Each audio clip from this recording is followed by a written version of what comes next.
उन सभी का स्वागत है यहाँ पे। तो अभी मैं आपके बीच में बहुत सारी बातें रख चुका था ऑलरेडी, पर क्या है कि मैं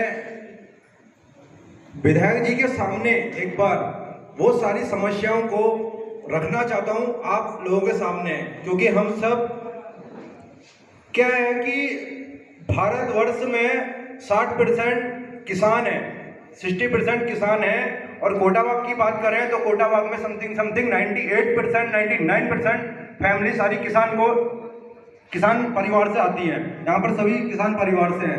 तो मैं कुछ विधायक जी के संज्ञान में लाना चाहता हूँ कि कोटावाग अपने आप में देश और विदेशों में कृषि के क्षेत्र में कृषि के प्रोड्यूस जो यहाँ से निकल रहा है, सोयाबीन, भट्ट या कुछ भी यहाँ से जो प्रोड्यूस निकल रहा है, हल्दी, अदरक या कुछ भी, उसकी देश विदेशों में पहचान है सिर्फ यहाँ के प्रोडक्ट की वजह से। बाकी और चीजें कहीं भी हो सकती हैं, पर यहाँ पर कृषि की बात हो रही है तो कृषि के उससे मैं खुद जुड़ा हुआ हूँ और मैं काफी देश विदेशों में जुड़ा हुआ हूँ सिर्फ कोटावाग के प्रोड्यूस की वजह से, कोटावाग का जो प्रोड्यूस यहाँ पर है उसके वजह से।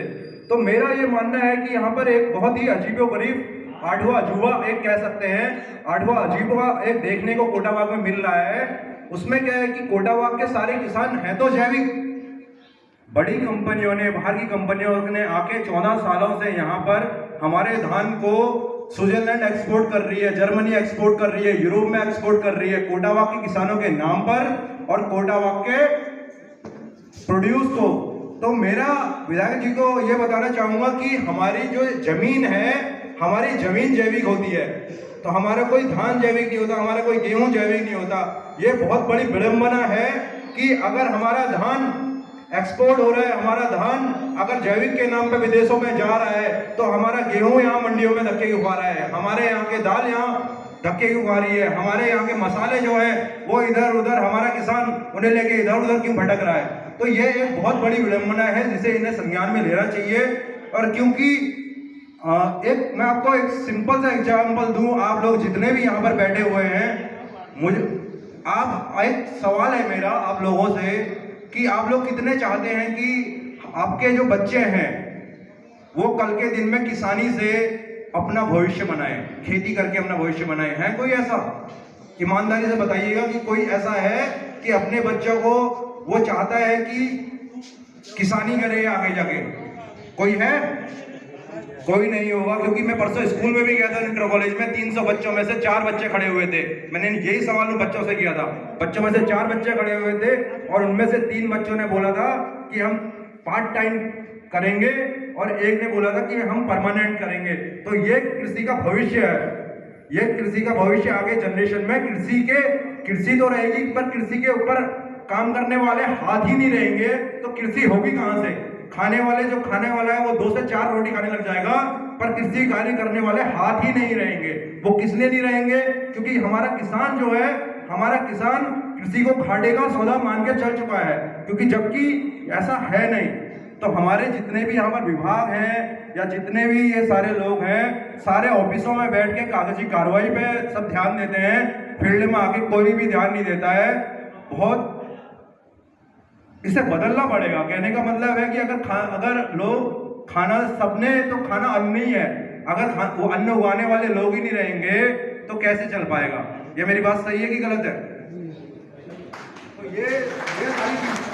ये सारी चीजें हैं, इन चीजों को हमें बिल्कुल संज्ञान में लेना पड़ेगा। और जो अभी जो चीजें चल रही हैं उन चीजों को इतना सकारात्मक बदलाव लाना पड़ेगा, इन चीजों को ऐसे इंप्लीमेंट करना पड़ेगा कि हमारे किसान खुद सशक्त हो पाए और गर्व से कह पाए अपने बच्चों से कि कल के दिन में आप भी आके खेती करना।